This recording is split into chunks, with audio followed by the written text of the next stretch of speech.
तो इस कहानी में होता यह है कि एक गांव में बहुत बड़ी रेसलिंग की यानी कुश्ती की स्पर्धा होने वाली है और इस बार जो किताब मिलने वाला है, जो पहले नंबर पे व्यक्ति आएगा, जो जीतेगा इस कंपटीशन को, उसको 3 लाख रुपए मिलने वाले हैं। अब पूरे गांव में ये खबर फैल जाती है, लोगों तक मालूम पड़ता है कि यार ये 3 लाख रुपए का मुकाबला होने वाला है। तो जल्दी जल्दी लोग स्पर्धा में आते हैं, इसके अंदर भाग लेते हैं, मुकाबला करने का प्रयास करते हैं। तो इसी गांव में एक और व्यक्ति है जो बहुत ही शक्तिशाली है, वो पहलवान जाना माना है, उसकी ख्याति बहुत है और हर साल का जो स्पर्धा है ये कुश्ती का, उसमें वही जीतता है। तो वो बड़ा खुश होता है, बड़ा प्रसन्न होता है, कहता है कि मेरे साथ तो कोई लड़ने वाला इसमें है नहीं शायद 3 लाख मेरे नाम पर ही लिखे हुए हैं। अब उसे पता होता है कि इस बार भी स्पर्धा को वही जीतेगा क्योंकि उसके ऐसा बलशाली कोई है ही नहीं। दहाड़ लगाता है कि क्या कोई है माई का लाल जो मुझसे लड़ सकता है? किसी के पास इतनी ताकत है, कितनी हिम्मत है जो मुझसे आके लड़े? अगर नहीं तो इस कंपटीशन को खत्म करिए, इस स्पर्धा को खत्म करिए और जल्दी से वो 3 लाख रुपए का इनाम मुझे दे दीजिए। लालची होता है, शक्तिशाली तो है लेकिन लालची भी बहुत है, तो पैसे की फिराक में होता है। इतने में ये एक दुबला पतला व्यक्ति उन्हीं दर्शकों में से बाहर निकल के कहता है कि मैं लड़ूंगा। अब ये जो पहलवान है ये उस दुबले पतले व्यक्ति को देख के कहता है कि तू होश में तो है, तू मुझसे लड़ना चाहता है पक्का? कहीं कुछ खा तो नहीं लिया तूने? तू बहकी बहकी बातें कर रहा है। तो ये जो दुबला पतला व्यक्ति है ये कहता है कि बाबू साहब, कान में जाता है उसके कान के पास जाकर कहता है कि बाबू साहब, भला आपसे क्या लड़ना, मैं हड्डी, आप चौड़ी छाती, मैं क्या ही लड़ पाऊंगा आपसे। ऐसा करो, ये मुकाबला आप मुझसे हार जाइए, सब जानते हैं आप कितने शक्तिशाली हैं। आप ऐसा करिए, ये मुकाबला मुझसे हार जाइए, आपकी निंदा हो सकती है लेकिन आपकी ख्याति पे क्या ही असर पड़ेगा, आप बहुत बलशाली हैं। आप जो ये इनाम के 3 लाख रुपए हैं ये हारने के बाद भी आप ही लेकर जाइए और अगले दिन आप मेरे घर में आकर 3 लाख रुपए अलग से लेकर जाइए। और थोड़ी बहुत झूठ मूठ की लड़ाई करते करते ये बड़ा पहलवान, शक्तिशाली पहलवान हार जाता है। इतने में जो दुबला पतला व्यक्ति है इसकी जय जयकार होती है, लोग चिल्लाना शुरू करते हैं, मशहूर हो जाता है और घोर निंदा होती है इस बड़े पहलवान की। लोग कहते हैं कि अरे बाप रे, देखो ये इतने दुबले पतले व्यक्ति से हार गया। लेकिन उसे फर्क नहीं पड़ता, उसे 3 लाख रुपए मिलने वाले हैं, जैसा कि घूस के हिसाब से, करप्शन के हिसाब से डिसाइड हुआ है। तो ये प्लान के हिसाब से 3 लाख रुपए उस व्यक्ति को मिलने वाले हैं। लेकिन ये 3 लाख रुपए कौन जीता है? वो दुबला पतला व्यक्ति। अभी तक पैसे मिले नहीं है। अगले दिन अपने 6 लाख रुपए, 3 लाख रुपए कॉम्पिटिशन के और 3 लाख रुपए अलग से जो अगले दिन जो दुबला पतला व्यक्ति देने वाला था वो लेने के लिए ये पहलवान उसके घर जाता है। तो घर जाने के बाद जब उस दुबले पतले व्यक्ति से कहता है तो दुबला पतला व्यक्ति कहता है, अरे तुम मुझसे पैसे मांगने आए हो? अरे तुम्हें खबर नहीं है, वो तो मैदान था, वहां पे दाव पेच, तुमने अपना दाव पेच लगाया, लेकिन इस बार मेरा दाव पेच काम कर गया। और मेरा दाव पेच यही था कि मैं आपको किसी तरह मेरे प्लान में, मेरे झांसे में फंसाऊं, आपको मुकाबला हराऊं और ये 3 लाख रुपए का विजेता मैं बनूं।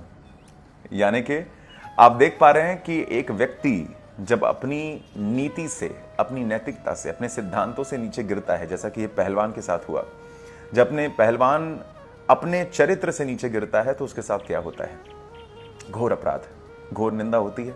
निंदा तो होती है लेकिन जो सिद्धांतों के ऊपर वो चलता था उसे छोड़कर कुछ चंद पैसों के लिए, वो ज्यादा पैसे कमाने के लिए इस कार्य को किया। और उसके बाद क्या हुआ? अब टाइम टाइम फिश, ना ये 3 लाख रुपए ना वो 3 लाख रुपए मिले। इस कहानी से हम साइकोलॉजिकल प्रिंसिपल जो समझ पाते हैं मित्रों, वो ये है कि हमारे शरीर में एक सबसे बड़ी समस्या है साइकोलॉजिकली, इसको हम इंडिविजुएशन नाम से जानते हैं, ठीक है।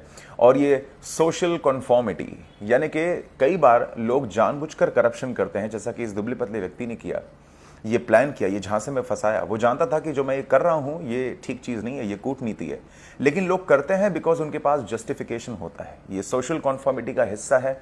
लोग कहते हैं कि अगर मेरे ऊपर वाला गलत कर रहा है, मेरे नीचे वाला गलत कर रहा है, तो मैं क्यों संत बनूं?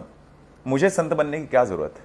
और इसी तरह ये समाज अपने अपने स्तर पे, हर एक क्षेत्रों में, डेमोक्रेटिक लेवल पे, देश के स्तर पे, आध्यात्मिक स्तर पे, मानसिक स्तर पे, हर एक ऑर्गेनाइजेशंस के लेवल पे कहीं ना कहीं ये करप्शन होता रहता है। मशहूर खेल हो रहा है आईपीएल मैचेस। अब इसके अंदर भी फिक्सिंग होती है, नहीं होती है, पैसे दिए जाते हैं, पैसे लिए जाते हैं। आई एम श्योर जो फिक्सिंग करने वाले होंगे उनके पास तो बहुत सारा जस्टिफिकेशन होगा। उन्हें ऑलरेडी पता होगा कि यार ये जो कर रहे हैं ये सबका भला हो रहा है, इसके अंदर सब पैसे कमा रहे हैं, है ना। तो प्रिय मित्रों, कई बार अनैतिक कार्य होते हैं, वो बहुत ही सुंदर तरीके से जस्टिफाइड किए जाते हैं, जो कॉन्फॉर्मिटी का हिस्सा है साइकोलॉजिकली। और ये एक विकृत मानसिकता है। ये विकृत मानसिकता में लोग अपने गलत कार्यों को भी जस्टिफाई कर सकते हैं, है ना। वो बता सकते हैं कि जो वो कार्य कर रहे हैं वो गलत नहीं है, क्योंकि उनके ऊपर और उनके नीचे लोग उसी कार्य को करते हुए आ रहे हैं। जब तक हमारी मानसिकता इतनी विकृत होगी, यानी कि इतना नीचे होगी, अंडर कॉन्शियस होगी, तब तक हम अपने समाज को समतल नहीं बना पाएंगे। यहां पर सही तरीके से रिलीजियस ऑर्डर्स काम नहीं कर पाएंगे, लॉस काम नहीं करेंगे, लोगों के बीच में ऊपर नीचे उतार चढ़ाव चलता ही रहेगा। क्योंकि हम सतत बिजनेसेस जब रन करते हैं, व्यापार चलते हैं, काम होता है, तो हम हमेशा कहते हैं कि ये तो ऐसा ही होता है, यहां तो ऐसा ही होता है।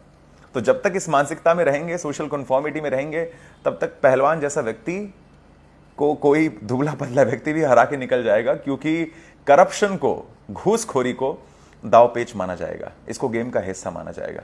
लेकिन गेम का अपना हिस्सा अलग होता है, और खेल अपनी जगह और घूसखोरी अपनी जगह, अनैतिक कार्य अपनी जगह और सावधानी अपनी जगह। तो हमें इस समाज को अगर विकास में ले जाना है, आगे ले जाना है, समाज को ऊपर की तरफ ले जाना है, तो हमें समझना होगा कि हमें सोशल कन्फॉर्मिटी से बाहर निकलना पड़ेगा, हमें इंडिविजुएशन से बाहर निकलना पड़ेगा, अपने बारे में ना सोचते हुए सामाजिक स्तर पे सोचना पड़ेगा, सोशल लेवल पे। और हमें ये अपनाना पड़ेगा कि समाज में अगर चीज़ों को इक्वालिटी लानी है, समतलता लानी है, तो हमें अपने से ऊपर उठ के काम करना होगा और घूसखोरी को मना करना होगा। वरना आप आज अपने करप्शन को जस्टिफाई कर देंगे, घूसखोरी को जस्टिफाई कर देंगे, कल आपके आगे और बड़ा व्यक्ति आपके किसी काम को नीचा करके अपने काम को जस्टिफाई कर देगा, और इसी तरह समाज चलता आएगा। और कोई तीसरा व्यक्ति आके कहेगा ऐसे ही होता है, ये गेम है, ये दांवपेच है। तो ऐसा ना हो दोस्तों। इस कहानी से हो सकता है आपको मेरा सारांश मिल चुका है कि मैं क्या कहना चाहता हूं। अगर आप समझ पाए हैं तो ऐसी ही कुछ शिक्षाप्रद कहानियों को जानने के लिए, ज्ञान को जानने के लिए, साइकोलॉजी को जानने के लिए, सिद्धांतों को जानने के लिए, समाज को गहरे स्थल पे, चेतना के स्थल पे समझने के लिए हमारे पेज को सब्सक्राइब करें। यहाँ पर सिद्धांत, फिलॉसफी, साइकोलॉजी, योग और ऐसी कई आध्यात्मिक जानकारियाँ मिलेंगी। हरिओम, जय गुरुदेव।